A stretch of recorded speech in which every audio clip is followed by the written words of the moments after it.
হাঁসের সামনেই হাঁসের বাচ্চাগুলোকে বুকে আগলে রেখে আদর যত্ন করছে, সোহাগ করছে একটি বিড়াল। এজন্য মায়ের চেয়ে মাসির দরদ বেশি।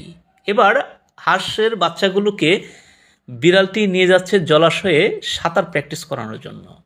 দেখেন, বিড়ালটির প্রতি অবশ্যই হাঁসগুলোর আস্থা এবং বিশ্বাস অর্জন হয়েছে, যে কারণে মা হাঁস এই বিড়ালের কাছে বাচ্চাগুলোকে ছেড়ে দিয়েছে।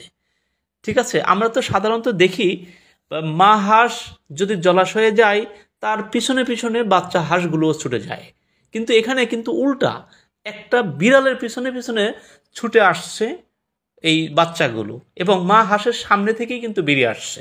তার মানে এখানে একটা বিষয় হচ্ছে বিড়ালের প্রতি একটা আস্থা তৈরি হয়েছে, একটা বিশ্বাস তৈরি হয়েছে। দেখেন, এবার সাঁতার কাটছে এবং বিড়ালটি এখানে বসে পাহারা দিচ্ছে, এদিক ওদিক তাকাচ্ছে যে আশেপাশে কোনো আবার আক্রমণ করে ফেলে কিনা, বাচ্চাগুলোকে মেরে ফেলে কিনা, এর জন্য সেই দিক ওদিক তাকাচ্ছে। এবার সাঁতার কাটা শেষ হয়েছে এবং গা শুকাচ্ছে, গা ঝাড়ছে, এবার কিন্তু আবার বাড়ির উদ্দেশ্যে রওনা দিচ্ছে। দেখেন, আবারও সেই বিড়ালটির পেছনে পেছনে হাঁসগুলোর বাচ্চা কিন্তু ফলো করছে এবং বিড়ালটি পিছনে দেখাচ্ছে তাদের সংখ্যাটা ঠিক আছে কিনা, আমি 6টা বাচ্চা নিয়ে আসছি, 6টা ঠিক আছে কিনা। আবার এদিক ওদিক বারবার তাকাচ্ছে, এই কারণেই যদি আবার অন্য কোনো প্রাণী এসে এদেরকে কেড়ে নিয়ে যায় তাহলে তো আবার জবাবদিহি করতে হবে ওই মা হাঁসের কাছে, বাবা হাঁসের কাছে।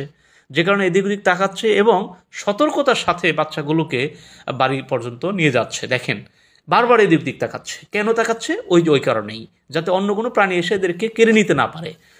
এই যে আবার মায়ের কাছে চলে আসছে, কি বিশ্বাস, কি আস্থা, আবার সযত্ন করছে মায়ের সামনেই।